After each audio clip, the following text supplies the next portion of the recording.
आज हम बहुत ही मोस्ट इम्पॉर्टेंट टॉपिक करने वाले हैं, शब्दकोश में वर्णों का स्थान। हमारा जो हिंदी शब्दकोश है उसमें जब हम किसी वर्ण को खोजते हैं या किसी शब्द को खोजते हैं तो किस क्रम में खोजते हैं। आप लोगों ने अंग्रेजी भाषा की जो डिक्शनरी है उसमें वर्णों को खोजना या उसमें शब्दों को खोजना देखा ही होगा। तो जैसे उसमें खोजते हैं उसी तरीके से हमारी हिंदी भाषा में भी खोजी जाती है। लेकिन यहाँ पर हमें ये पता होना चाहिए कि जो हमारा हिंदी शब्दकोश है उसमें उसका क्रम किस अनुसार है। हालांकि अगर देखें तो हमारी हिंदी भाषा की जितनी भी डिक्शनरियाँ हैं तो सारी डिक्शनरियों में क्या है, अलग अलग अपने अंदाजे से अपने तरीके से सब लोगों ने रखा हुआ है। पर एक मानक तरीका जो माना गया है, जो हमारी हिंदी डिक्शनरियाँ आती हैं या सरकार की तरफ से जिसको मान्यता दी गई है कि इसी क्रम में होना चाहिए या फिर जिस क्रम को आयोग मानता है, तो हम आज यहाँ पे उसी क्रम को पढ़ेंगे। और उस क्रम को वो क्रम आपको देखने को मिल जाएगा।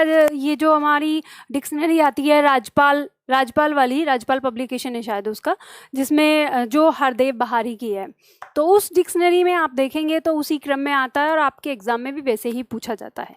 चलिए देखते हैं क्रम। अब क्रम जो हमारा शब्दकोश का यानी शब्दकोश में वर्णों का जो स्थान दिया है, लेकिन ये जो वर्णों का स्थान है इसको पढ़ने से पहले मैं आप लोगों को एक चीज़ पढ़ाना चाहती हूँ, वर्ण विच्छेद। हालांकि उस वर्ण विच्छेद को हम वर्तनी में फिर दोबारा पढ़ेंगे, पर उससे पहले मैं आपको एक बार और पढ़ाना चाहती हूँ ताकि आपको ना क्लियर हो जाए कि ये वर्ण विच्छेद है क्या। तो जहाँ पर आपका ये शब्दकोश है ना उसके नीचे आधा, ये पूरा पेज आपका खाली होगा, तो इस पेज पर आधे पेज पे लाइन खींच लीजिए, यानी आधे पेज के बाद जहाँ से आपको लोगो दिख रहा है इसके बीचों बीच, यहाँ से आप लाइन खींच लीजिए और वहाँ से आप लिखेंगे। और क्या लिखेंगे वो मैं बता देती हूँ। हम लोग यहाँ पर नोट पे लिखते हैं उस चीज़ को। हेडिंग बना लीजिए यहाँ पर वर्ण विच्छेद। और ये बहुत छोटी सी चीज़ है, आपके एग्ज़ाम में अब ये आने लगी है, क्वेश्चन यहाँ से पूछा जाने लगा है। लेकिन ध्यान रखिए ये आधार है आपकी संधि का, आधार है आपके प्रत्यय उपसर्ग का, आधार है ये आपकी हिंदी का, हिंदी लेखन का, ठीक है। वर्तनी शुद्धिकरण का आधार है ये। तो ये चीज़ आपको समझनी है। वर्ण विच्छेद, विच्छेद का मतलब होता है टुकड़े टुकड़े में कर देना, अलग अलग कर देना, ठीक है, या खोल कर लिख देना। हम किसी भी शब्द को ये देखते हैं कि उसके अंदर कितने वर्ण प्रयोग हुए हैं, कौन कौन से वर्ण प्रयोग हुए हैं, उन्हें हम लिखते हैं। यहाँ से आपके एग्ज़ाम में क्वेश्चन जो MPSI के छात्र हैं उन्होंने देखा होगा, उनके एग्ज़ाम में लगभग 3 या 4 क्वेश्चन हर बार आते हैं। जैसे मान लो मैं एक यहाँ पर बहुत सिंपल सा शब्द ले रही हूँ, जैसे कमल। अगर मैं आपसे कहूँ कि इस कमल का वर्ण विच्छेद करना है तो आप कैसे करेंगे? देखिए हम कैसे करेंगे, हम देखेंगे कि इसमें स्वर कितने हैं और कितने व्यंजन हैं। तो जब हम सबसे पहले शुरुआत में, ध्यान रखिएगा अभी आपको लिखना नहीं है, अभी वो तरीका देखिए मैं कैसे कर रही हूँ। बिल्कुल सिंपल और सरल शब्द से मैं आपको बता रही हूँ। और इसी चीज़ से ये मत सोचिएगा अरे इतना सिंपल, ऐसे नहीं, आगे लेके चलेंगे। हमारे एग्जाम में जो आते हैं ऐसे नहीं आएंगे, थोड़े टफ आएंगे। उन टफ को कैसे करना है तो वो सिंपल से सीखेंगे। जब भी आप किसी शब्द को वर्ण विच्छेद में तोड़ें तो आप पहला जो एक अक्षर है हमारा उसको अंडरलाइन करके उसके अंदर के स्वर व्यंजन निकाल लें। इसके अंदर कौन सा व्यंजन है? क व्यंजन है। स्वर क्या है? कोई मात्रा नहीं दिखाई दे रही तो अस्वर है। फिर इसके अंदर देखें तो इसके अंदर व्यंजन क्या है? म। कोई मात्रा नहीं दिखाई दे रही तो स्वर क्या है? अ। फिर इसके अंदर देखेंगे तो व्यंजन क्या है हमारा? ल। और कोई मात्रा न दिखाई देने पर इसका स्वर क्या है? अ। मैंने आपको ऐसा बताया है, ठीक है। ये क्या हो गया हमारा? वर्ण विच्छेद हो गया। अब इसी के जैसा हम एक दूसरा शब्द लेते हैं, लेकिन सिंपल ही लेते हैं। तो दूसरा शब्द, चलिए मेरे नाम का वर्ण विच्छेद करिए, निधि। इसको आप कैसे तोड़ेंगे तो ये आपको देखना है। अब यहाँ पर ध्यान देना, अक्सर कुछ छात्र क्या कर देते हैं, जैसे ये ई इसके आगे से आया है तो ऐसे लिख देंगे इसको, ऐसे। तो ध्यान रखिएगा, ये गलत तरीका होता है, ऐसे नहीं लिखना है। आपको बोलने के आधार पर ही उसका वर्ण विच्छेद करना है। जब भी आप किसी शब्द को बोलकर उच्चारण करते हैं जिस तरह से, वैसे ही उसके वर्णों को लिखना है। ये निधि है, यानी निधि, ना कि इधि, ठीक है, ई नहीं है पहले, तो इसीलिए आपका क्या होगा, तो ये इस तरह से हमें नहीं करना है। भले ही हमें ये पहले दिखाई दे रहा है, तो हमको पता है इसका व्यंजन कहाँ है। सबसे पहला है व्यंजन यहाँ, फिर इसका जो स्वर है, स्वर क्या है, छोटी ई। फिर इसके बाद देखेंगे यहाँ पर व्यंजन क्या है, तो यहाँ पर व्यंजन है ध, और इसका स्वर क्या है, तो इसका स्वर है छोटी ई। ठीक है, तो ये हमारा क्या हो गया, इसका वर्ण विच्छेद हो गया। तो आपको ये ध्यान रखना है। तो इस तरह से थोड़ा आपको ये समझ में आया कि अगर किसी शब्द में ऐसे दिया होगा तो भी हमारा जो स्वर है वो ऐसे लगेगा। अब कहानी आपको ना धीरे धीरे यहाँ से समझनी शुरू होगी। आपके दिमाग में आएगा कि ये जो व्यंजन है ये आगे है और इसके पीछे इसका स्वर है, तो ये ऐसे मात्रा के रूप में क्यों बदला है, तो क्योंकि हमको पता है कि व्यंजन का उच्चारण स्वर ही करवाएगा। तो ये व्यंजन इसके उच्चारण के लिए ये स्वर, ये व्यंजन इसके उच्चारण के लिए ये स्वर। अब इसी क्रम में हम इसको देखें तो ये व्यंजन और इसके उच्चारण के लिए ये स्वर, ये व्यंजन और इसके उच्चारण के लिए ये स्वर, ये व्यंजन और इसके उच्चारण के लिए ये स्वर। तो आपको एक बात समझ में आ रही है कि अगर हम इसको शब्दों को इस तरह से लिख रहे हैं ऐसे, तो इनके जो स्वर हैं वो इनके पीछे हैं, यानी जो व्यंजन है व्यंजन के पीछे ही उसका अपना स्वर है। इस क्रम को अपने दिमाग में रखिएगा, क्योंकि जब हम संधि करेंगे वहाँ पे हमें इस चीज़ की जानकारी होनी चाहिए। तो हमें ये वाली बात समझ में आ गई। अभी बिल्कुल सिंपल तरीके से मैंने ये चीज़ बताई है।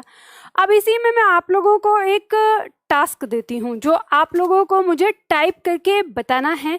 आपको मैं शब्द दे रही हूँ, ठीक है, वो आपको वर्ण विच्छेद करके मैंने सिखा दिया।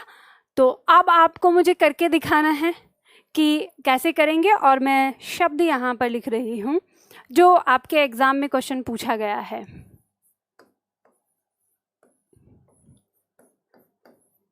बहुव्रीहि एक ये शब्द है, और दूसरा शब्द आप लिख लीजिए, सिंपल ही दूंगी, प्रभात। सिंपल है बिल्कुल, जल्दी से लिख के मुझे बताइए, ठीक है।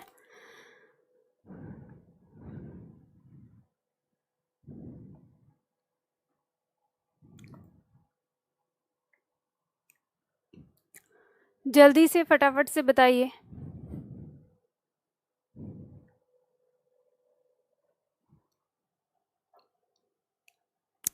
आपको इसका वर्ण विच्छेद करना है, मैं इंतजार कर रही हूँ, फटाफट से बताइए। विक्रम सिंह कह रहे हैं दोस्तों क्लास चालू हुई कि नहीं बताओ। लो बताओ, इनका मैसेज मेरे पास आ रहा है 5:23 पे। अब 23 मिनट हो गए पूरे इनको अभी तक यही नहीं पता है कि क्लास हमारी शुरू हुई है या नहीं। पता नहीं ये किस तरह से देख रहे हैं। अंजलि कुमारी, वाह, आपने बहुव्रीहि तो बड़े अच्छे सुंदर तरीके से लिखा है, हैं? मैं आपको रोमन लिपि में पढ़ा रही हूँ क्या? आपने रोमन लिपि में लिख के मुझे दिया है, हिंदी में लिखना है, और हिंदी में आपको अपना जो आपका कीबोर्ड है उसको कन्वर्ट करके रखना है, क्योंकि आप हिंदी की क्लास ले रहे हैं। अगर ऑनलाइन क्लास ले रहे हैं तो ऑनलाइन भी आपको हिंदी सीखनी पड़ेगी, ठीक है, टाइपिंग करने में भी। जल्दी से बताइए, जवाब किसी का नहीं आया है। सुभाष कुमार ने दिया है जवाब, चंदन शर्मा। चलिए मैं चेक करती हूँ दोनों में। सुभाष आपने गलती कर दी है, देखिए आपकी गलती कहाँ हुई है, क्या हुई है, चेक करिए।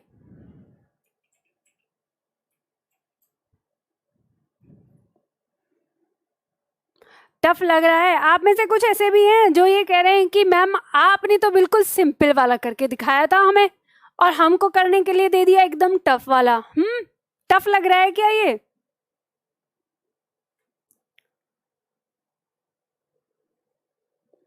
बताइए जल्दी।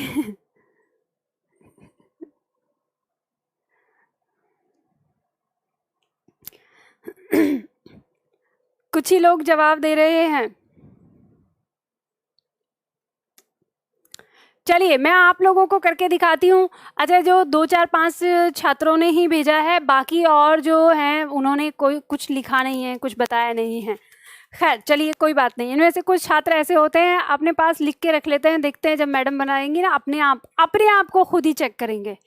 तो चलिए सभी लोग अपने आप को चेक करिए। जिन्होंने मुझे यहाँ पर लिखकर जवाब दिया, बहुत अच्छा लगा मुझे। कम से कम आप लोग मेरे साथ तालमेल तो बनाने की कोशिश कर रहे हैं। और जिन्होंने नहीं किया, जिन्होंने पेन भी नहीं चलाया, ध्यान रख लीजिएगा, सीखना मुश्किल हो जाएगा।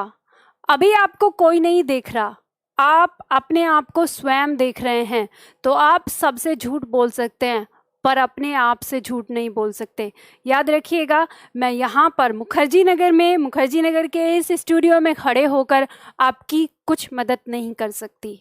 सिर्फ इतनी मदद कर सकती हूँ कि अपने दिमाग से अनुमान लगाकर कि आपको कितना सीखना है, कितना जानने की ज़रूरत है, उतना समझाने की कोशिश कर सकती हूँ। बाकी सारी नैया आप ही को चलानी पड़ेगी।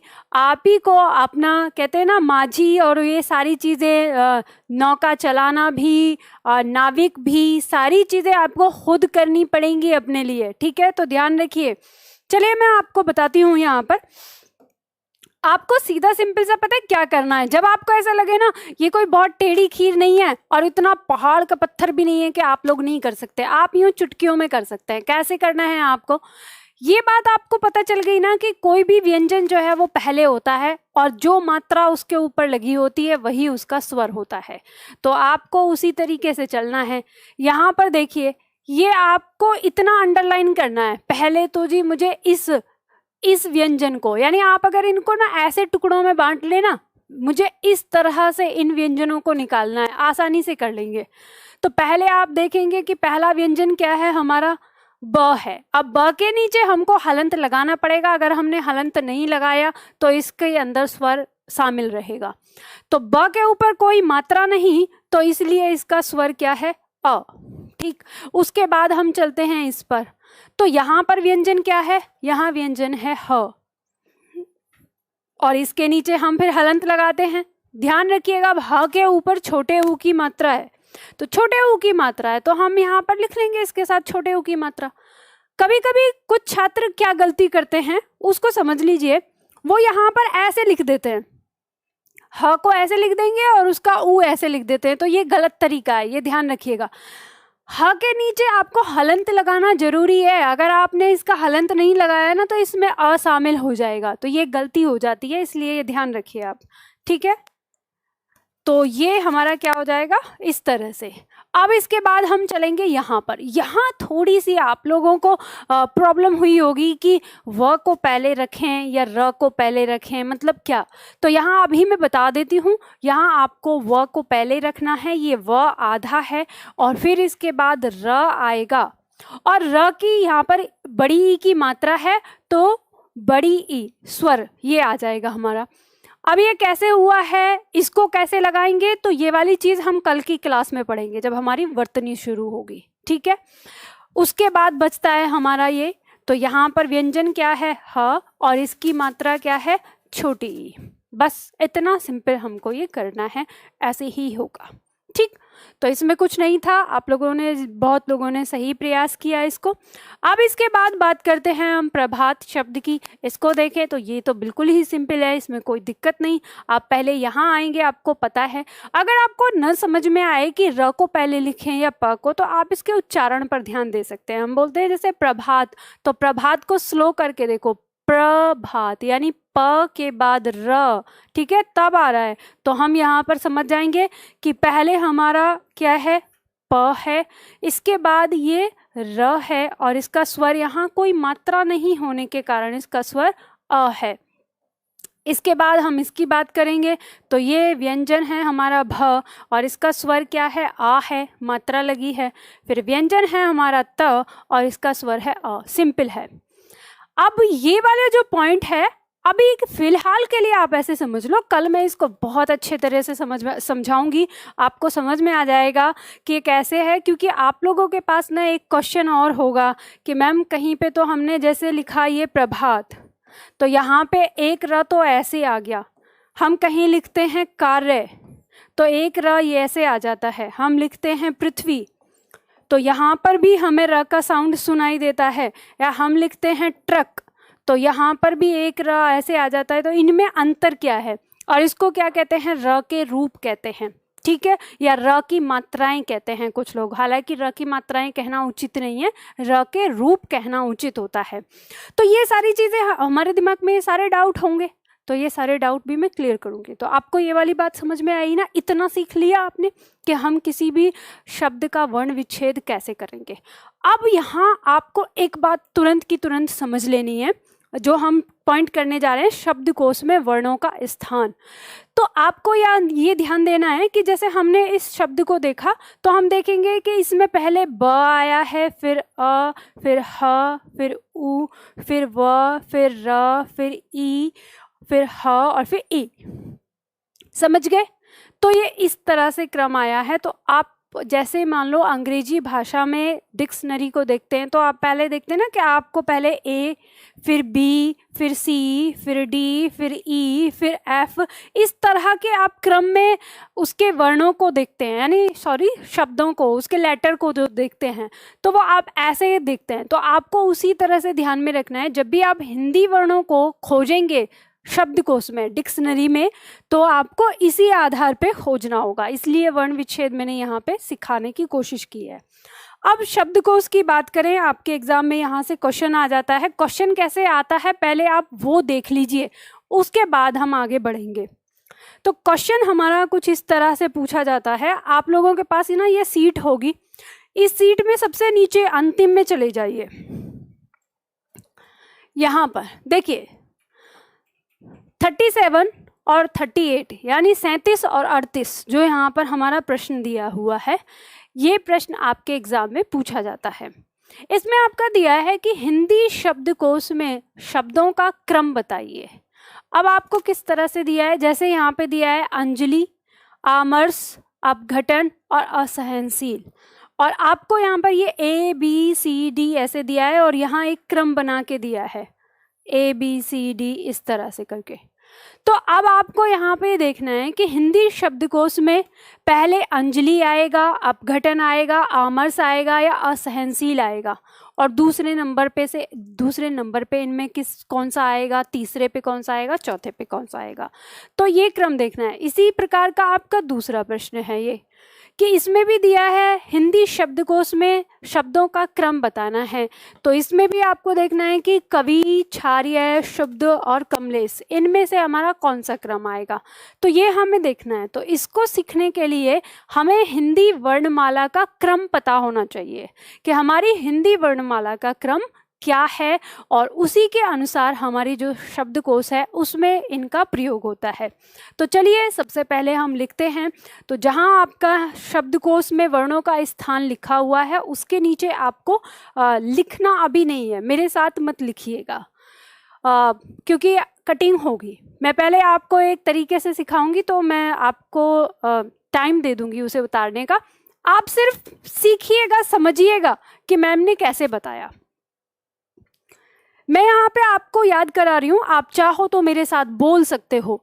अब मुझे आप लोगों की आवाज़ तो सुनाई नहीं देगी, लेकिन फिर भी अपने आप को दिखाने के लिए बोल सकते हो। जब हम शुरुआत करते हैं अपनी वर्णमाला की तो आपको याद होगा सबसे पहले हमारा स्वर क्या होता है, अ, फिर आ। मेरे साथ साथ उच्चारण करना, मुझे आप सब लोगों की आवाज़ आ जाएगी मेरे पास तक। फिर छोटी ई, और छोटी ई का उच्चारण जल्दी करते हैं, वो तो मैं पढ़ाने में मेरा साउंड लगता होगा आपको कि देर तक मैं बोलती हूँ, नहीं, छोटी ई इस तरह से, छोटी ई और बड़ी ई, छोटा ऊ, बड़ा ऊ, ठीक है। उसके बाद हम बात करते हैं, आता है हमारा री, और अब यहाँ पर हम दूसरी लाइन लेके लिखते हैं नीचे, लेकिन मैं अभी एक ही इसी तरह से लिख रही हूँ, सारी वर्णमाला लिखनी है। तो ए, आए, ओ, औ, अंग, और अह। तो ये हमारे कितने वो 13 स्वर हो गए टोटल। अगर हम टोटल स्वर की बात करें तो टोटल स्वर हमारे यहाँ पर 13 हो गए, ठीक है। अब इसके बाद हम बात करते हैं अपने व्यंजन की। तो व्यंजन में हमारा क्या होता है, जैसे क, अब नीचे हलंत लगेगा सबके, ठीक। ख, ग, घ, ड़। अब उच्चारण आप लोग करते रहिएगा। अब इसके बाद च, छ, ज, झ और य। अब इनके नीचे सबके नीचे हलंत लगा देते हैं, ठीक। उसके बाद ट, ठ, ड, ढ, ण। हलंत सबके नीचे आ जाएगा, ठीक है। अब देखिए यहाँ तक तो आपको क्रम याद रहता है कि आपने जैसे क, ख, च, छ और ट, ठ, यहाँ तक तो आपको याद रहता है। अब इसके बाद आप लोगों के सामने एक समस्या आती है कि हम प रखें या त रखें, ठीक है। तो अगर आपको ये बता दिया जाए कि त आएगा तो फिर त, थ, द, ध, न, और अगर बता दिया जाए कि प आएगा तो प, फ, ब, म, तो इस तरह से आप कर लेते हैं। तो अब दोनों में कैसे याद रखेंगे कि पहले आएगा, तो आपको ध्यान रखना है इनके उच्चारण स्थान से।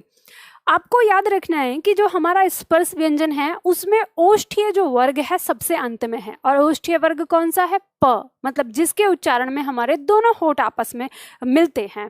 तो आपको पता है कि अब जब आप ट, ठ के बाद चलेंगे तो आप यहाँ पर उच्चारण करके देख सकते हैं तो त में तो हमारे होंठ नहीं मिल रहे लेकिन प में मिल रहे हैं, तो इसका मतलब प लास्ट में आएगा। तो आप आसानी से यहाँ पर याद कर सकते हैं आगे कि यह हमारा क्या आएगा, त, थ, द, ध, न।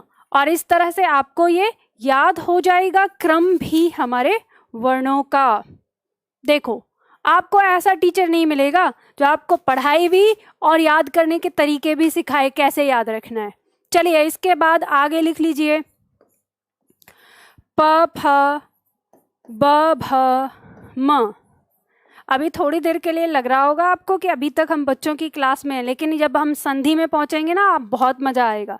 स्पर्श व्यंजन यहाँ तक खत्म हो जाते हैं। उसके बाद हमको याद है कि हमारा क्या आता है, अंतस्थ व्यंजन, य, र, ल, व, ठीक है। और इसके बाद हमें कौन सा व्यंजन मिलता है, तो ऊष्म व्यंजन मिलता है। ऊष्म व्यंजन में आपको पता है तालु श, आप इसको तालु श कह सकते हैं, इसको मूर्ध श, ठीक है। और ये दंत स, और ये हमारा ह आ गया। यहाँ तक हमारे परंपरागत रूप से थे। इसके आगे हमें याद रखना है हमारे कौन से थे, संयुक्त थे, जिसमें हमारा आ गया छ, त्र, श और ग, ठीक है। इसके बाद हमारे द्विगुण और थे जो हमने यहाँ पे रखे।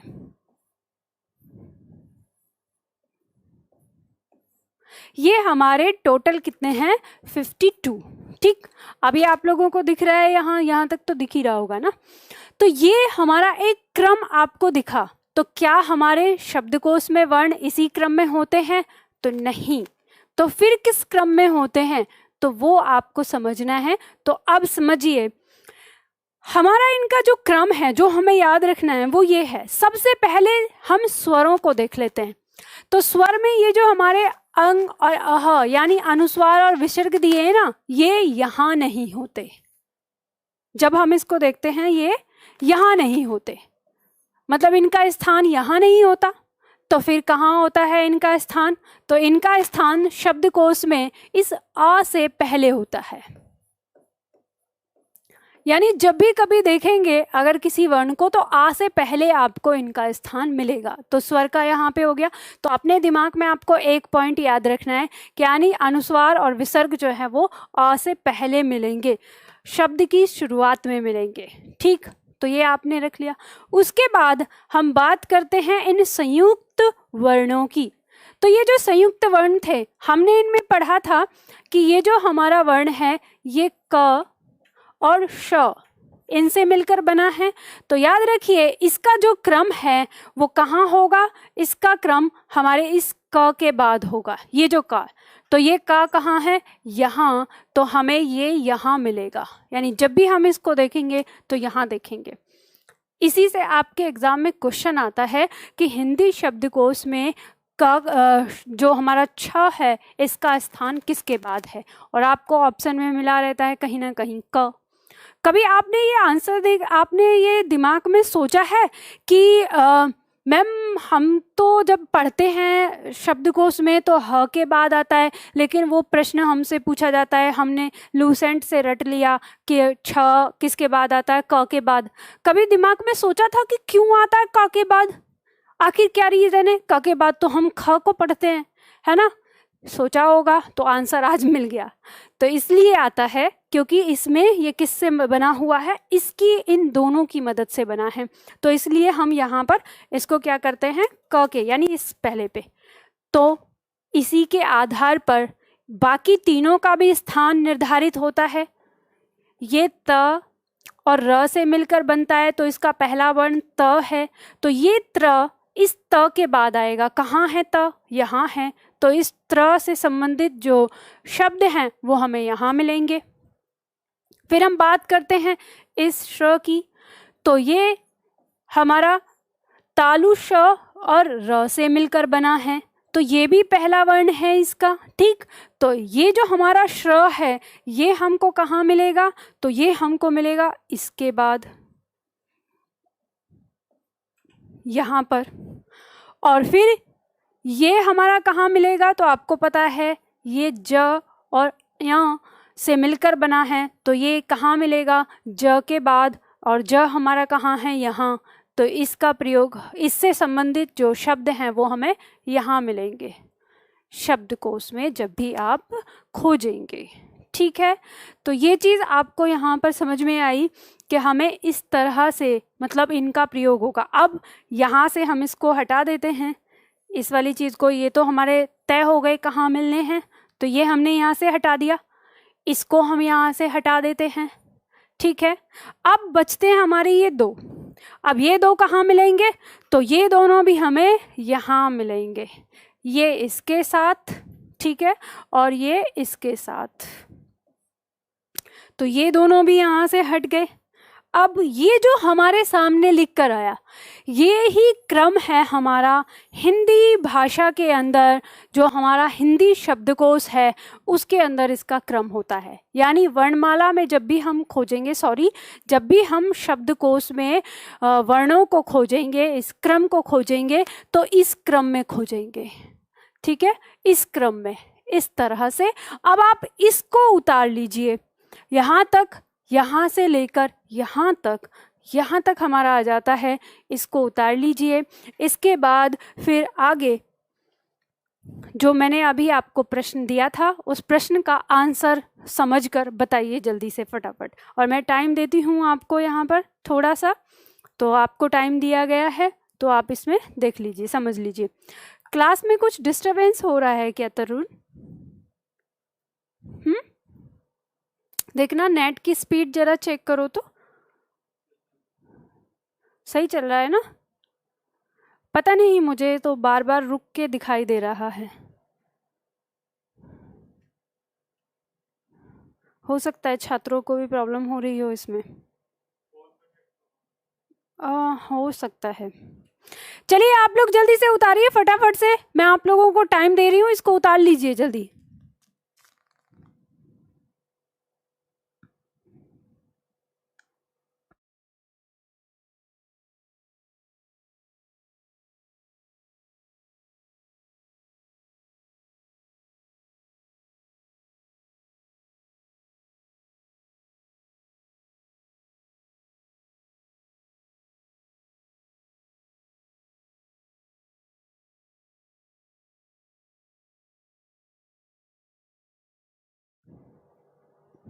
जब उतर जाए मुझे बता दीजिए कि मैम डन, जल्दी से, मैं स्पेस दे रही हूँ अभी आप लोगों को।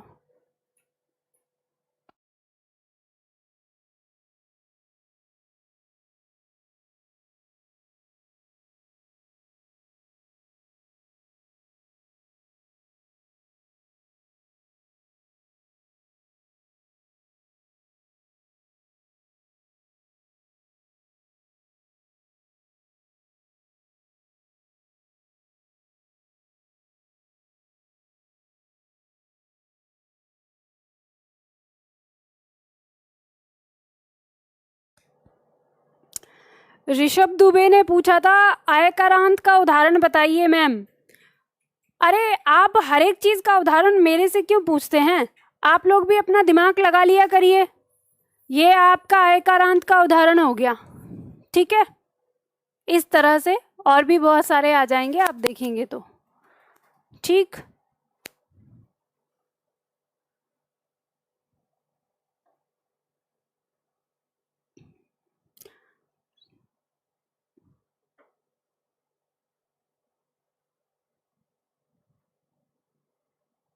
ओके, चलिए आगे। ये चीज आपको समझ में आई, यानी यहाँ तक हमारा क्रम। तो अब हमें शब्दकोश में कैसे देखने को मिलता है वो चीज मैं बता देती हूँ।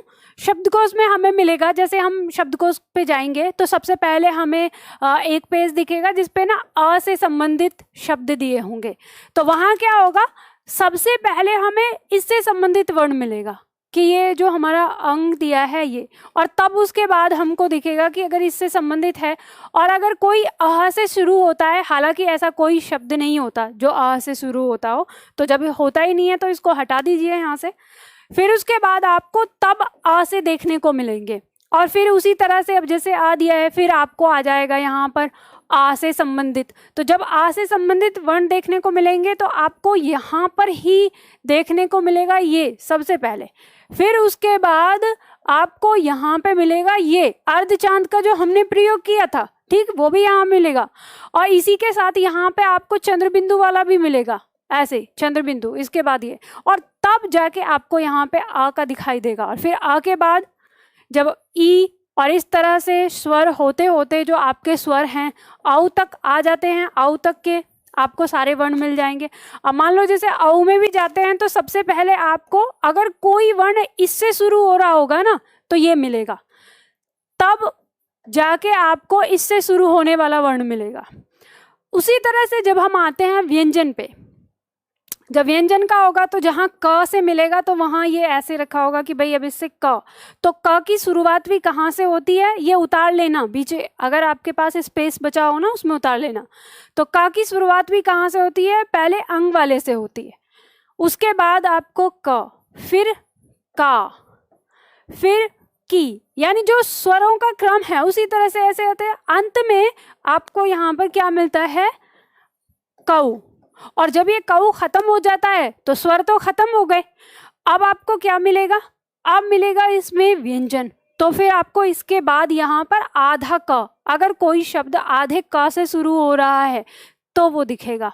अब जब ये आधा का खत्म हो गया, अब शुरू होता है इसके तुरंत बाद आपका इस छ से, और इस छ में भी अंग से, समझ गए ना, वो क के अंदर ही रहता है जो अभी हमने लिखा था। फिर छ, फिर छा, इस तरह से डॉट डॉट डॉट करते हुए अगर हम आगे बढ़ें तो अंत में छऊ, और आधा छ से अगर कोई शब्द होता है तो यहाँ खत्म होता है, और तब आगे पेज पर आपको ख से संबंधित शब्द देखने को मिलेंगे। तो ये क्रम इसी तरह से रहता है। और जहाँ पर आपकी डिक्शनरी जब खत्म हो जाती है, जहाँ शब्दकोश खत्म हो जाता है, तो वहाँ लास्ट में जो आपका पॉइंट आता है वो ह से संबंधित वर्ण आ जाते हैं, ह से संबंधित, और उसका भी वही क्रम रहता है। तो आप समझ गए ना। अब शब्दकोश आप जाके देखेंगे, अगर मान लो आपके पास है तो आप देख सकते हैं, अगर आपके पास नहीं है ना तो मार्केट में जाके आराम से देखते हैं, सिर्फ एग्जाम्पल देखने के लिए कि मैडम ने जो बताया वो सही बताया कि नहीं। तो आप मार्केट में जाइएगा बुक शॉप पर और उससे कहिएगा कि राजपाल वाली जरा शब्दकोश दिखाना हिंदी का, और वहाँ जाके देख लेना कि किस क्रम में हमारे शब्द रखे हुए हैं, तो आपको यही क्रम मिलेगा। ठीक है, इस तरह से आपके एक पंथ दो काज हो जाएंगे। आपको खरीदनी भी नहीं पड़ेगी शब्दकोश, और आपको एग्जाम्पल देखने को भी मिल जाएगा। अब आपका प्रश्न सॉल्व करते हैं। यहाँ पे हमारे सामने ये प्रश्न दिया है, तो अब आपको सीधा सिंपल सा ये चीज़ पता है कि जैसे यहाँ दिया है, अब आप इस ऑप्शन को मत देखो। जब भी आपके एग्जाम में इस तरह का क्वेश्चन आए तो आप खुद सेट कर लो अपने आप। कैसे? आप देखेंगे यहाँ अंजलि, आमर्स, अपघटन और असहनशील, तो आप सबसे पहले वर्ण पर जाइए। ये यहाँ पर अंग, फिर अ, फिर अ और फिर आ। तो आपको ये बात पता चल गई कि ए तो आपका सबसे पहले होगा क्योंकि अंग है, और ये आ है तो बी आपका सबसे अंत में होगा। अब यहाँ पे ये दोनों अ है, अब यहाँ से तो दोनों आ ही हैं, तो पहले कौन सा होगा, इसका निर्धारण इसके दूसरे वर्ण करेगा, यानी इसका दूसरा वर्ण। तो इसमें अपघटन में पहले प आया है और असहनशील में पहले स आया है। तो आपको पता है कि इस स से पहले प आता है, तो इसका मतलब ये सी आएगा यहाँ पर और ये डी आ जाएगा यहाँ पर।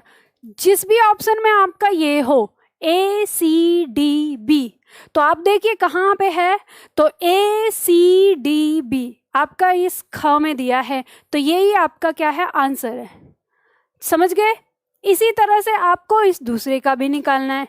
आपको पता है यहाँ पर दिया है क, यहाँ दिया है छ, यहाँ दिया है छ और यहाँ दिया है क। अब आपको ये समझना है कि छ और क में से तो पहले क आएगा। ठीक, तो आपने देख लिया कि ये और ये। अब इसमें साथ ही साथ ये भी देखना है कि ये पहले होगा या ये, तो इसके दूसरे वर्ण से डिसाइड करो। तो यहाँ है व और यहाँ है म, तो आपको पता है कि म तो पहले आएगा, व बाद में आता है, तो आपका सबसे पहले क्या आएगा, डी। तो आपने ये लिख लिया कि पहले डी आ गया और दूसरे नंबर पर क्या आ गया, ए आ गया। अब यहाँ पे ये छ और ये छा, यानी ये छू ऊ के साथ है और ये आ के साथ है, तो आपको पता है ना कि पहले आ वाला आएगा उसके बाद ऊ वाला आएगा। तो आपको पता चल गया कि यहाँ पर क्या आएगा, बी और फिर लास्ट में सी। तो डी ए बी सी, तो जिसमें आपका डी ए बी सी होगा वही आपका आंसर होगा। तो देखिए यहाँ दिया है डी ए बी सी, तो आपका सी इसका आंसर हो गया। ऐसे आपको सॉल्व करना है, बहुत आसानी से हो जाएगा। इसमें कोई ऐसी चीज़ नहीं कि जो आप नहीं कर सकते, ठीक है, तो आप आसानी से कर सकते हो। तो ये चीज़ समझ में आई ना आप लोगों को, जल्दी से बताइए। तो चलिए, ये बात आपको समझ में आ गई, तो जल्दी से अब वर्णमाला ख़त्म कर देते हैं। हालांकि हमारा वर्णमाला ख़त्म अभी नहीं हुआ है, वर्तनी भी वर्णमाला का एक हिस्सा ही है, पर हम सिर्फ अपने टॉपिक का नाम चेंज कर रहे हैं। यानी कल की जो हमारी क्लास होगी तो उसमें हम वर्तनी पढ़ेंगे। तो जल्दी से फटाफट अभी क्लास को ख़त्म कर लेते हैं। तो हमने यहाँ तक पढ़ा, इसके बाद आपको क्या करना है, ये जो प्रश्न मैंने इसमें दिए हैं तो ये प्रश्न सॉल्व करने हैं। कैसे सॉल्व करने हैं, देखो आज तक की आपने जो क्लास में पढ़ा है उसको पहले ना अपने दिमाग में थोड़ा सा फेरना है और फिर उसके बाद आपको क्वेश्चन आंसर करने हैं। यहाँ पे तो आंसर दिया हुआ है, क्वेश्चन आंसर कैसे सॉल्व करने हैं जैसे आपके एग्जाम में होता है ना ऑनलाइन, वैसे ही मैंने दिए हैं। तो उसके लिए आपको क्या करना है, आप अपने एप्लीकेशन में जाइएगा। मैंने आज फोटो बना के समझाने की कोशिश करी है। चलिए देखिए, जब आप अपने एप्लीकेशन में जाते हैं, जब खोलते हैं लाइव क्लास को, तो जो यहाँ पर वीडियो दिखती है आपको, जब आप यहाँ पे देखते हैं, ठीक है, सबसे पहले आपको वीडियो में दिख रही है ये यहाँ पर। फिर आप यहाँ पर जो इसमें बीच में एक्सरसाइज दिया हुआ है ना, यहाँ पर जब आप क्लिक करेंगे तो आपका ऐसे ऑप्शन खुलेगा। ये यहाँ पर क्या दिया है, वर्णमाला संबंधित प्रश्न। तो जब आप इसको यहाँ पर क्लिक करेंगे, इसको क्लिक करेंगे तो एक एक करके प्रश्न आपके सामने आएंगे। वहाँ आंसर नहीं होगा, प्रश्न आपके सामने लिखे होंगे, आपको उसका आंसर चुनना है, ए बी सी डी उसमें से चुनना है। और इस तरह से इसमें कुल मिला के आपके ये 38 तक क्वेश्चंस हैं। तो इन क्वेश्चंस को आपको पहले करके देखना है, और जब आप करके देखेंगे तो बाद में फिर वो आपको बताएगा, सॉल्यूशन देगा, आपको कहेगा कि आपने कितने इसमें सही किए, कितने गलत किए। वो फिर आपको सही और गलत लास्ट में सॉल्यूशन में निकाल के दे देगा। इसके साथ ही ये जो जब आप एक्सरसाइज के बगल में जाते हैं, यहाँ पर नोट्स पर जब क्लिक करते हैं तो आपको ये खुलेगा नोट्स का, तो आपने वहाँ से तो डाउनलोड किया ही होगा। अब ध्यान रखिएगा, अब आपका नोट्स ना वर्तनी भी दे दिया है मैंने, तो कल के लिए, कल की क्लास के लिए आपको अपना वर्तनी खोल के रखना है, यानी इसको डाउनलोड करके रखिएगा आप। वर्तनी मैंने दे दिया तो इसमें जो पेज हैं उनको डाउनलोड आप कर लीजिएगा। तो ऐसे ही आपके सारे नोट्स मिलेंगे, जैसे ही एक टॉपिक ख़त्म होगा उससे पहले ही आपको मिल जाएगा, तो आप वो रख सकते हैं, ठीक है। अब मैं देने के लिए आपको सारे दे सकती हूँ एक साथ, लेकिन एक साथ मैंने ना इसलिए नहीं दिए हैं कि अगर मान लो कोई अपडेट आ जाए आने वाले समय में, तो फिर आपने अगर प्रिंट आउट निकाल लिया और फिर मैं बाद में आपको करेक्शन करवाऊँ तो फिर ये रहेगा, आप कहेंगे कि अरे मैम हमारा तो गलत हो गया। तो इसलिए एक एक करके ही प्रिंट निकलवा लो।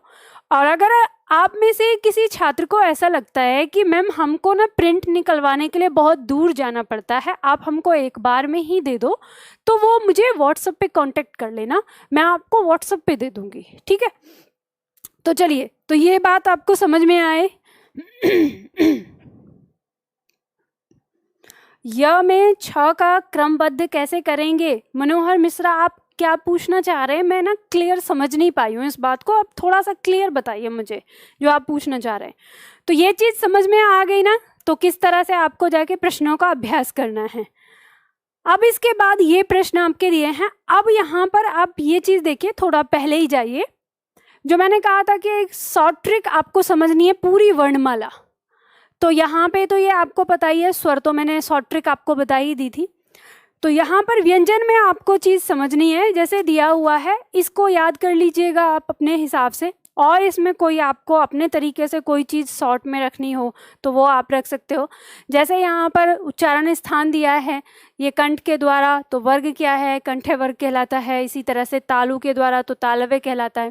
फिर इसके साथ ही यहाँ पर लिख भी दिया है कि जैसे ये प्रथम है, ये अघोष है, यहाँ से लेकर यानी क से लेकर प तक ये हमारे क्या हैं? अघोष हैं और अल्पप्राण हैं, अघोष और अल्पप्राण। फिर उसी तरह से यहाँ पे दिया है ये ख से लेकर फ तक, ये हमारे अघोष हैं किंतु महाप्राण हैं। इसी तरह से ग से लेकर ब तक यहाँ दिया है सघोष और अल्पप्राण। फिर यहाँ पे दिया है ये सघोष है किंतु महाप्राण, और ये यहाँ से लेके यहाँ तक सघोष है और अल्पप्राण है।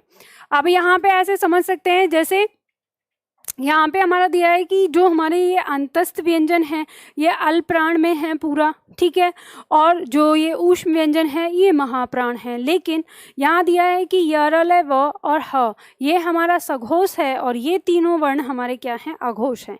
इस तरह से थोड़ा सा समझाने की कोशिश की है, सारणी बनाने की कोशिश की है, आप लोग उससे समझ सकते हो, आप इसको देख सकते हो, ठीक है। याद रखने के लिए इसमें दिया है, जरूरी नहीं है कि सारे पॉइंट आपको इसमें मिले, आप अपने हाथ से भी इसमें मेंशन कर सकते हैं कुछ और छोटी छोटी चीज़ों को, जिससे आपको सुविधा रहे। तो फिर आज की क्लास हम इतनी ही करते हैं। तो मैं उम्मीद करती हूँ आप लोगों को ये चीज़ समझ में आ रही होगी। तो आज का होमवर्क क्या है आप समझ गए। आज आपको अपने क्वेश्चन आंसर्स करने हैं, जो मैंने अभी आपको बताया है कि कहाँ जाके आपको क्वेश्चन आंसर्स करने हैं, तो वो क्वेश्चन आंसर करिए और मुझे ज़रूर बताइएगा कि आप लोगों को, यानी कल आप लोगों को मुझे ये बताना है जब आप आओगे कि आपके कितने नंबर आए थे, ठीक है। तो जिनको अच्छा लगे, जो बताना चाहें अपनी वर्क रिपोर्ट कि मैम हमने किया था, हमें अच्छा लगा, तो वो कमेंट्स ज़रूर लिखिएगा। आप लोगों की कमेंट्स क्लास के बाद आप लोगों के लिए ख़त्म हो जाती है, बट मेरे लिए नहीं होती, मेरे पास होती हैं, मैं देख सकती हूँ। तो आप लोग अपनी कमेंट्स कर दिया करिए। हाँ, क्या लिखा है? च मीन्स छ को कैसे क्रमबद्ध करेंगे? ये तो क म हो चुका है पहले।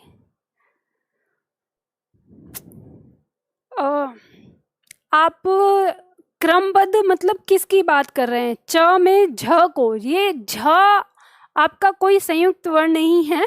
मैं देखो जितना समझ पा रही हूँ, कोशिश करती हूँ।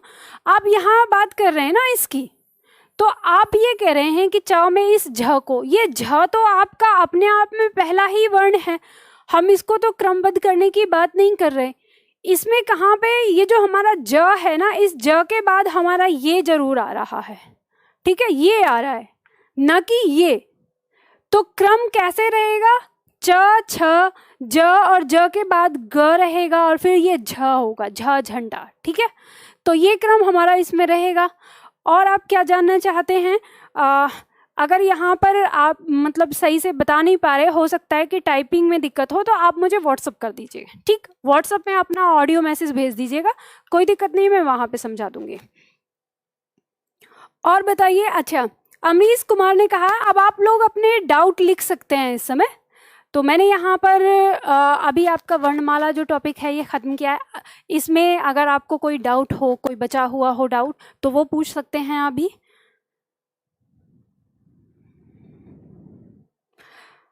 मैम क्लियरिटी नहीं आ रही है वीडियो की। देखिए, अगर वीडियो आपकी क्लियर नहीं आ रही है तो आपके नेट में प्रॉब्लम होगी, इसलिए क्लियर नहीं आ रही है। अमरीश कुमार ने पूछा है कि आए बड़े थे हैं मैं, इसमें कारांत क्या होगा? देखो इसमें आराम से आपको दिखाई दे रहा है, मैं इसे मिटा देती हूँ। आपको सीधा सिंपल सा तरीका, इसमें कोई डरने या घबराने की बात नहीं है। जैसे आप लिख रहे हैं, देखिए आपने लिखा आए, और अगर मैं लिखूंगी इसको तो मैं ऐसे लिख दूंगी। दोनों सही हैं, दोनों में कोई प्रॉब्लम नहीं है, आपकी जो मर्जी आए वो लिखिए। ठीक है, आप चाहते हैं कि मैडम कौन सा लिखें, अच्छा वाला, तो अच्छा वाला आप ये लिखिएगा। रीज़न क्या है बता दूंगी किसी दिन। अब चाहे आप ये लें चाहे ये लें, इसका कारांत क्या है, ए है। ठीक है, तो ए कारांत कहलाएगा। और दूसरा आपका क्या था, बड़े, तो बड़े में भी आपका क्या दिया है, देखो ध्यान दीजिएगा, ये मात्रा जहाँ पर है तो उसका कारांत है ये, और जहाँ पर ये मात्रा है तो उसका कारांत आपको ये दिखेगा। ये चीज़ ध्यान रखिए, इसमें बड़ा कन्फ्यूज़न होता है छात्रों को।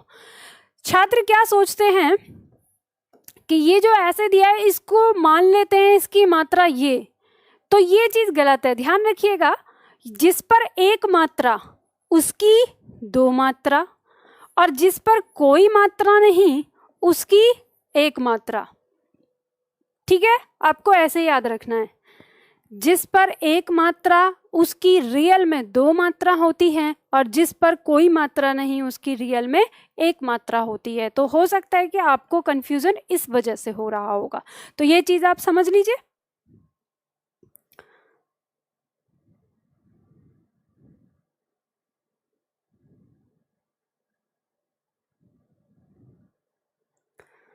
सील कुमार, आपका क्वेश्चन मुझे नहीं समझ नहीं आया। आपने ये क्या लिखा है कि य बराबर अ और मतलब ई और अ, आपने कहा है कि य बराबर ई और अ, ये समझा दीजिए, इसका क्रम बता दें। तो मुझे नहीं समझ में आया कि आप ये क्या पूछना चाह रहे हैं। ठीक है, तो यहाँ पे आप कह रहे हैं कि इसमें इसका क्रम क्या है, मैं नहीं समझ पाई आप कौन से क्रम की बात कर रहे हैं। जितना मैं अपना दिमाग लगा सकती हूँ मैं आपको बता रही हूँ। हो सकता है आप इसे संधि के उस नियम के बारे में बात कर रहे हैं कि जो संधि का नियम लगता है हमारा, कि जो ई है वो य में बदल जाता है कि अ के साथ मेल होने पर। अगर ऐसा है तो आप इसको अभी दिमाग में मत लगाइए, संधि के नियम को अगर ले रहे हैं तो उसे दिमाग में मत लगाइए। अगर कोई और डाउट है सील, तो आप मुझे व्हाट्सएप पर मैसेज रिकॉर्ड करके आप भेज दीजिए, मैं वहाँ पे आपको आंसर दे दूंगी। ठीक है,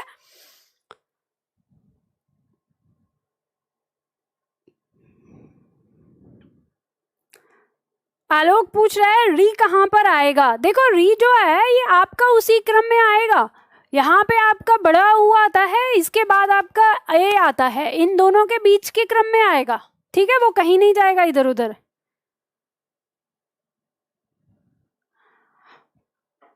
अनुज मौर्य, पिछला कक्षा, भाई कक्षा नहीं कक्षा होता है। ठीक है, पिछली कक्षा आपकी कवर हो जाएगी। आपके पास ये जितनी भी सारी वीडियोस हैं ये 1 साल तक रहेंगी, तो आप जब चाहें तब देख सकते हैं, इसमें कोई ऐसी बात नहीं है। अगर आपकी लाइव क्लास चल रही है और उसमें भी अगर आपकी छूट जाती है तो आपको यहाँ पर ऑप्शन दिखता है कि आप बैक जाकर उस क्लास को कर सकते हैं। ठीक है, चलिए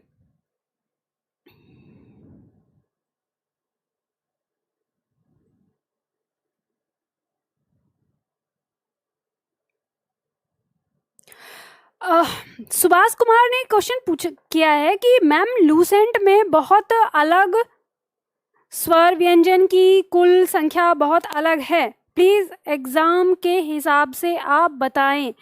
देखिए सुभाष, मैं आपको बता देती हूँ, जो मैंने आपको बताया ये एग्ज़ाम के हिसाब से ही बताया है, और यही हमारी हिंदी भाषा की एक बहुत बड़ी विडंबना है कि जिसमें क्या होता है कि इसमें लोग पता क्या समझते हैं, आप लोग समझते हैं अपने आप को कि ये तो हिंदी है, और हम जैसे चाहें वैसे ही इसको लिख सकते हैं। तो बहुत लोगों ने, मैं बात विद्वानों की नहीं कर रही जिनके नाम से जो राइटर हैं अपना नाम दे के लिखते हैं, आप देखेंगे मार्केट में बिना राइटर के नाम की भी बहुत सारी किताबें छपी हुई हैं और उनमें बहुत ज़्यादा गलतियाँ होती हैं। और कभी कभी मैंने कुछ किताबों को तो ऐसा भी देखा है, सिर्फ राइटर का नाम दे दिया जाता है और उसमें उस राइटर ने तो उसको पलट के भी नहीं देखा होता कि इसमें जो लिखा गया है वो सही भी है या नहीं। मतलब बहुत लोग ऐसे भी हैं जिनके नाम पर लोग कुछ भी लिख कर दे रहे हैं और उन्हें खुद भी नहीं पता होता कि मेरे नाम पर ऐसी चीज़ें लिख रखी हैं। लूसेंट या और बाकी किताबों की बात करें तो आपने देखा होगा यहाँ अलग अलग लोगों का जो है अलग अलग व्यू रहता है हमारी संख्या पर। आप खुद ये बताइए कि मैंने जो आपको 52 वर्ण बताए हैं, इस 52 वर्ण के अंदर कोई ऐसा वर्ण आपको लगता है जो आपके लिए नया हो और आपने किसी शब्द में उसको न देखा हो? आपने सारे जितने भी 52 वर्ण हैं उन सबको देखा होगा, बल्कि इससे अलावा आपको लगता होगा कि कुछ और ऐसे भी वर्ण होते हैं जो हमने वर्णमाला में नहीं पढ़े हैं लेकिन हमें देखने को मिलते हैं। जैसे आप जब लिखते हैं ना विद्या, आपने इस वर्ण को कहीं पढ़ा है वर्णमाला में? नहीं, लेकिन फिर भी देखने को मिलता है। हालांकि ये वर्ण नहीं है, ये अक्षर है। ये कैसे आया मैं आपको बताऊंगी, बट ये मैंने यहाँ पे आपसे यही सवाल किया है कि जो 52 वर्ण आपने अभी तक पढ़े ये सारे के सारे आपकी वर्णमाला में मिलते हैं। आपने देखा होगा बहुत लोग स्वरों की संख्या 11 न कहकर 10 कहते हैं, और जब उनसे ये क्रॉस क्वेश्चन किया जाता है कि 10 कैसे, तो उनका कहना होता है कि ये जो री है ये संस्कृत वर्ण है, हिंदी भाषा में हम इसका प्रयोग नहीं करते, हिंदी वर्णमाला में ये नहीं प्रयोग होता।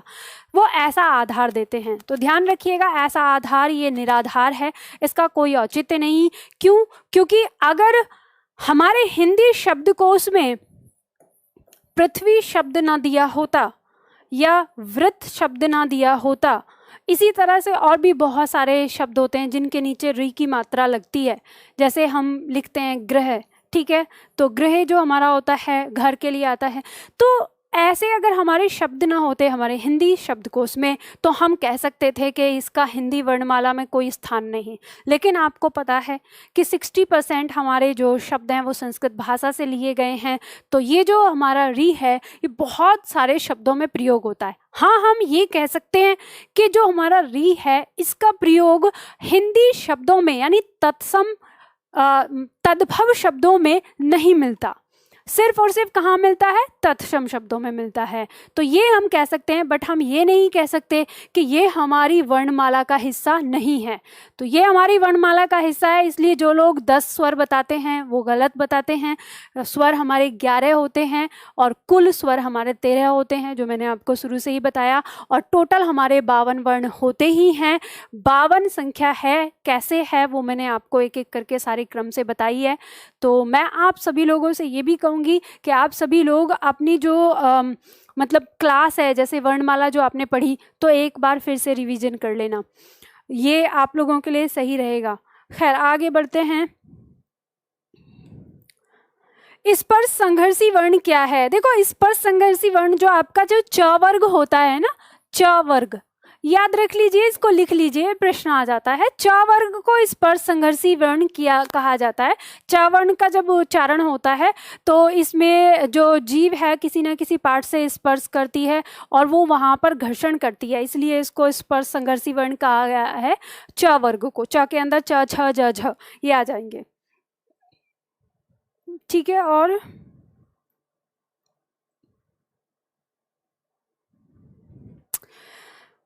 क्लास खत्म होने के बाद वीडियो को ऑनलाइन ऑफलाइन कैसे देखें? ओके, देखो मैं आपको ये बता रही हूँ, इसके लिए आप ना 2 से 3 दिन का इंतजार करिए बस। हमारा जो सॉफ्टवेयर है फिर से अपडेट होने वाला है, उसमें आपको डाउनलोडिंग का ऑप्शन मिल जाएगा और जिस दिन आ जाएगा मैं उस दिन आपको खुद बता दूंगी। 1-2 दिन की बात है, उसके बाद आप सारी क्लास को सेव करके डाउनलोड करके देख सकते हैं, है ना। सील कुमार कह रहे हैं योर व्हाट्सएप नंबर, मैंने कल की क्लास में आपको शुरुआत में ही अपना व्हाट्सएप नंबर बताया है, 011 वाला, ठीक है। 011 से शुरू होता है। आप लोगों के पास अगर बुक हो तो आप वहाँ पे भी देख सकते हैं, जो मेरे ऑफिस का लैंडलाइन नंबर है, मुझे याद नहीं है अभी, आप लोग कल की क्लास में देख लीजिए।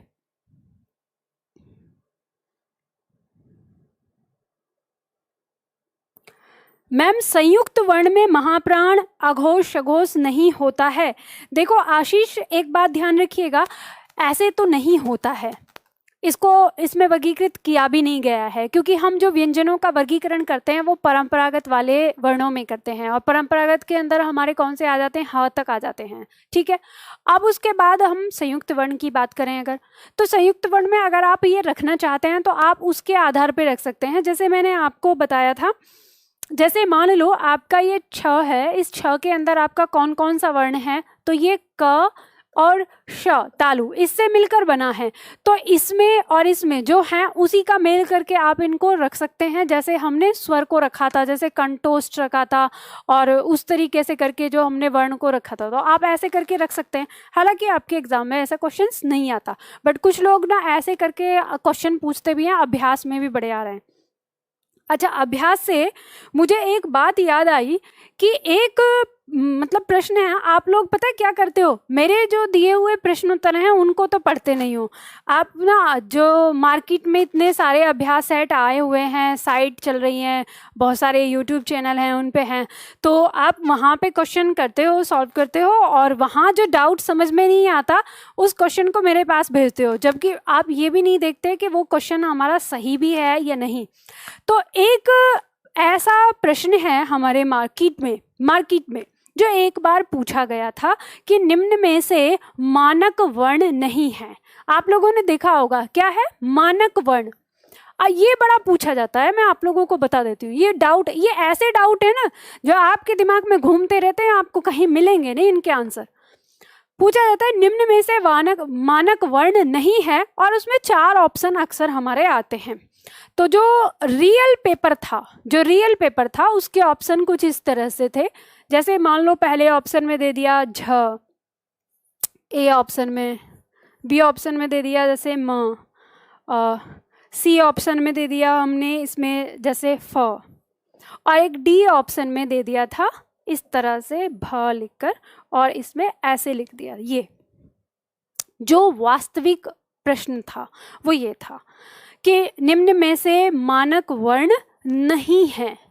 तो अब आपको ये ध्यान देना है, मानक वर्ण की बात यहाँ पे, मानक का मतलब होता है जो वर्णमाला में दिया गया है, जिसको मान्यता प्रदान की गई है वर्णमाला के मतलब वर्णों के रूप में, तो हम उसकी बात कर रहे हैं। तो आपने देखा होगा कि जब हम वर्णमाला पढ़ते हैं तो हमारा ये भी होता है, ये भी होता है, ये भी होता है, बट ये ऐसे नहीं होता, भ ऐसे नहीं होता, भ होता है ऐसे, लेकिन ये हमारे दूसरी जो भाषा है उसके अंदर ये लिखा जाता है, तो इस तरह से दिया रहता है। तो ये हमारा कोई मानक वर्ण नहीं है, तो हमारा आंसर क्या बनता था, डी आंसर बनता था।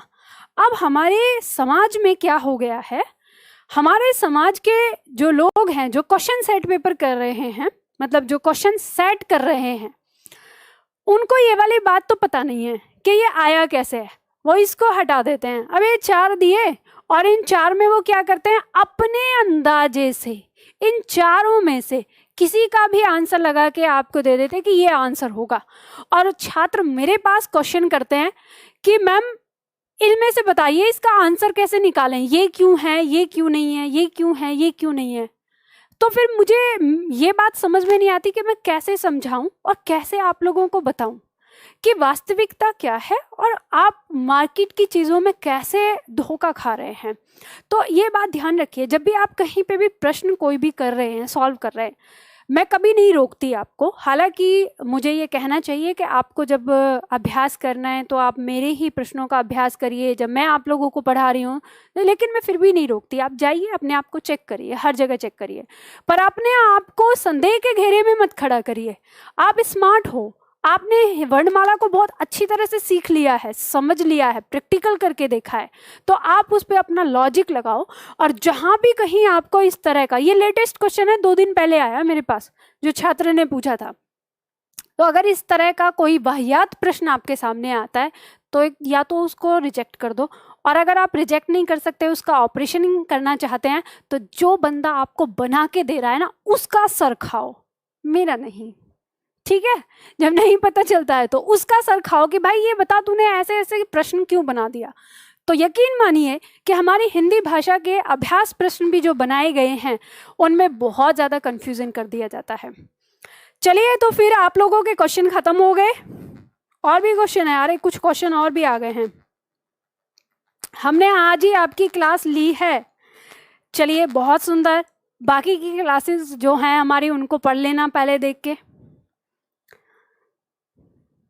मैम व्यंजन 6 प्रकार के होते हैं क्या? अनुनासिक, अनुनासिक नहीं, व्यंजन 6 प्रकार के नहीं होते। जो आपका नासिक, अनुनासिक यानी पंचमाक्षर जो होता है ना, उसी को अनुनासिक वर्ण नाम दिया गया है। मैंने आपको बताया था, आप मेरी पिछली क्लास में जाके देखिए। मैंने आपको कहा है कि जब भी मैं बोलती हूँ ना, जिस समय मैं बता रही होती हूँ, तो मेरी बातों के एक एक शब्द पर ध्यान दिया करिए। एक एक शब्द में क्वेश्चन मिलेगा आपको, ठीक है? तो अनुनासिक कोई अलग से नहीं है, वो पंचमाक्षर का दूसरा नाम है, राइट?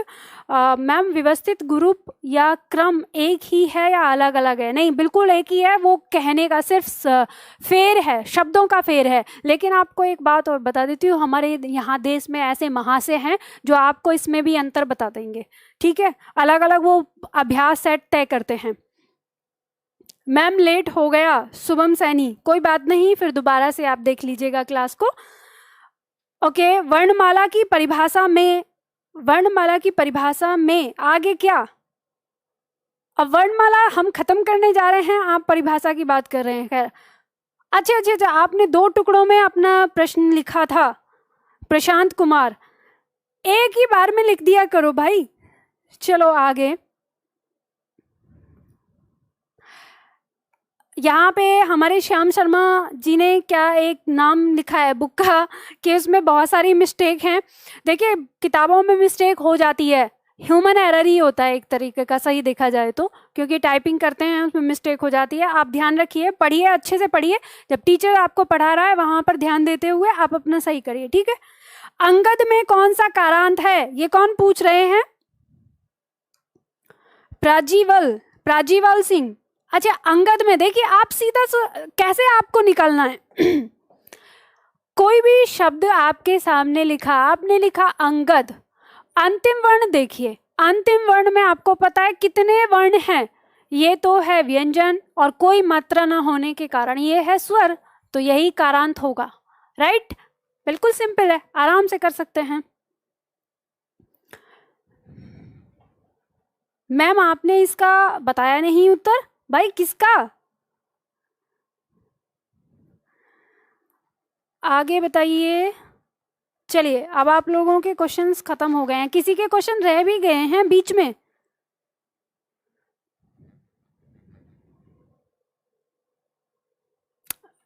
मैं, ये क्या लिखा है? मैं क्या मैं परीक्षा आधारित पाठ्यक्रम दिया है को चला सकती हूँ क्या? रेखा, आप क्या पूछना चाहते हैं? आपने लिखने में कुछ गलती कर दी है। अच्छा, या आप लिखा है मैम।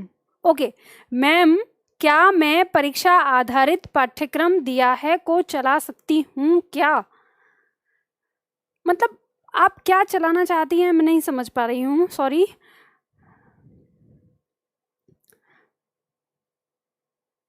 जो आपके चैनल में दिया गया है, मतलब आप मेरी वीडियो को चलाने की बात कर रही हैं क्या? अगर आप मेरी वीडियो को कहीं चलाने की बात कर रही हैं तो मत चलाइएगा ऐसे, क्योंकि जब तक किसी का राइट हो, उस पर कॉपीराइट आ सकता है। आप ये चीज़ मत डालिएगा। मैं समझ नहीं पा रही हूँ आप क्या पूछना चाह रही हैं।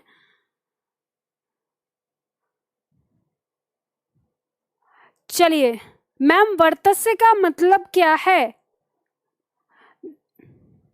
अब देखिए, अलग अलग शब्द लेकर आ रहे हैं। गड़बड़ में कौन सा कारांत है? अब ये बताइए, हर शब्द को आप मुझसे ही पूछेंगे? मैंने आपको तरीका बता दिया, उस तरीका से अपने आप निकालिए और खुद देखिए। गड़बड़ में अंतिम में कौन सी मात्रा है? कोई मात्रा नहीं है, कोई मात्रा नहीं है तो एकारांत होगा, सीधी सिंपल सी बात है। अब ऐसे आप करेंगे ना तो हिंदी शब्दकोश इतना मोटा होता है और मेरे पास इतने मोटे मोटे 2 हैं, तो शायद पूरा जन्म निकल जाएगा एक ही शब्द को बार बार करने में। तो आप चीज़ों को समझिए, समझ कर अपने आप करने की कोशिश करिए, राइट? चलिए आगे। अब आज क्लास ख़त्म करते हैं, काफ़ी टाइम हो गया है, ठीक है? PDF साथ में दे दो प्लीज़। PDF आपकी साथ में ही है सचिन, पीडीएफ आप देखिए आप ऐप को चला कर देखिए, मैंने आपको बताया ना पीडीएफ आपको कहाँ मिलेगी। जब आप अपना इसको खोलते हैं, देखिए जब आप देखते हैं आपको ये दिखाई देती हैं वीडियोस, उसकी बगल में यहाँ एक्सरसाइज है। एक्सरसाइज में आप खोलेंगे तो आपको यहाँ पे प्रश्न करने को मिलेंगे। इसी के बगल में नोट्स जहाँ लिखा हुआ है, वो नोट्स का मतलब ही आपका पीडीएफ है। आप यहाँ देखेंगे तो यहाँ मिलते रहेंगे, और जैसे जैसे आपका टॉपिक आगे बढ़ता रहेगा वैसे वैसे आपको पीडीएफ मिलते जाएंगे। यानी हम जिस टॉपिक को पढ़ रहे होंगे उससे आगे का एक टॉपिक आपके पास पहले से रहेगा। जैसे आज हमने वर्णमाला खत्म किया, आपको वर्तनी यहाँ पे पहले से ही दिखा हुआ है, वर्तनी का टॉपिक निकाल के आप तैयार रखिएगा अपने लिए। ठीक, चलिए तो फिर आज के लिए इतना ही करते हैं, फिर मिलते हैं अगली क्लास में। कोई डाउट हो तो आप लोग पूछ सकते हो, पर ध्यान रखिएगा आप लोगों को सिर्फ आप मुझसे क्वेश्चन ही पूछना मेरे व्हाट्सएप पर, फालतू की बातें इधर उधर की नहीं। और हाँ, आप लोगों से कहना चाहती हूँ, आप अच्छे हैं, व्यवहार आप लोगों का अच्छा है, प्लीज़ मेरे व्हाट्सएप नंबर पर आप मुझे गुड मॉर्निंग और गुड इवनिंग भी मत भेजिएगा। आप मुझे गुड मॉर्निंग और गुड इवनिंग अगर करते हैं तभी करिए जब आपका कोई डाउट होता है, ठीक है? तो ऐसे मत कीजिएगा और कोई भी फालतू की चीज़ें मत भेजिएगा। चलिए फिर मिलते हैं कल की क्लास में। Bye bye, good night.